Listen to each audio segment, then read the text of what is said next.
महात्मा ज्योतिबा फुले यांचे भारताच्या समाज व्यवस्थेमध्ये संविधानाच्या निर्माणामध्ये अनन्यसाधारण महत्त्व आहे। जी परिवर्तनाची, समतेची, बंधुत्वाची, सामाजिक न्यायाची भूमिका आपल्या महान संविधानामध्ये सम्मिलित झाली,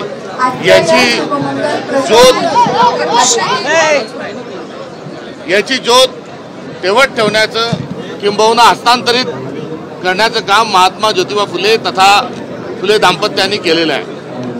आजही शेतकऱ्यांचा असूड हा तेवढाच आपल्या सगळ्यांसाठी रेलिव्हंट आहे, प्रासंगिक आहे आणि त्यासोबतच महिलांच्या संदर्भातील धोरणं ही आजही त्यांच्याकडून आपल्याला सर्वांना शिकायसारखी आहे। महात्मा ज्योतिबा फुलेंचा जो वारसा आणि वसा आहे हा बहुजन समाजालाच नव्हे तर आपल्या सर्वांना पुढे घेऊन जाण्याची आवश्यकता आहे।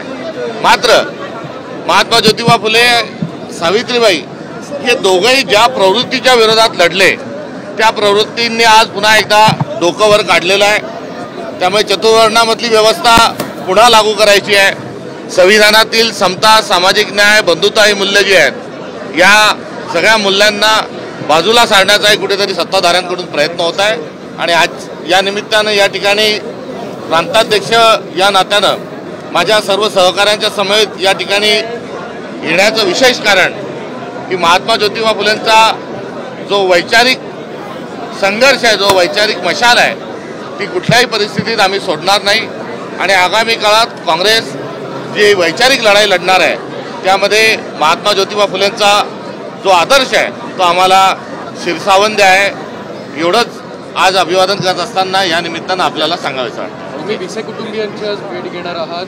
या प्रसंगी मंगेशकर रुग्णालयाच्या बाबत अजूनही तिसरा अहवाल बाकी आहे। कठोरातली कठोर मी या ठिकाणी 12 वाजता माझी जिल्हा काँग्रेस कमिटी या ठिकाणी देखील माझी प्रेस कॉन्फरन्स आहे, तर तुर्तास महात्मा फुलेंना अभिवादन करण्याच्या अनुषंगानं आपल्या सगळ्यांच्या समोर प्रस्तुत आहे। महात्मा फुलेंचा जो विचार आहे तो विचार आज पुन्हा एकदा त्या विचाराने संघर्ष करण्याची आवश्यकता आहे।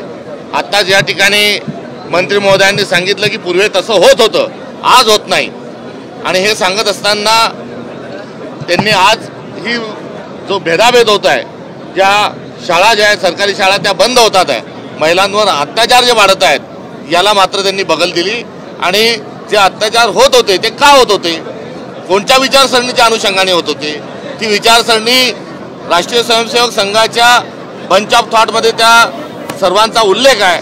नवे तर भाजपसाठी त्यांचं बायबल हे बंच ऑफ थॉट आहे आणि त्या थॉट्समध्ये महिलांनी शिकता कामा नये, जी चतुर्वर्णाची उतरंडी जी आहे ती मान्य केलेली आहे।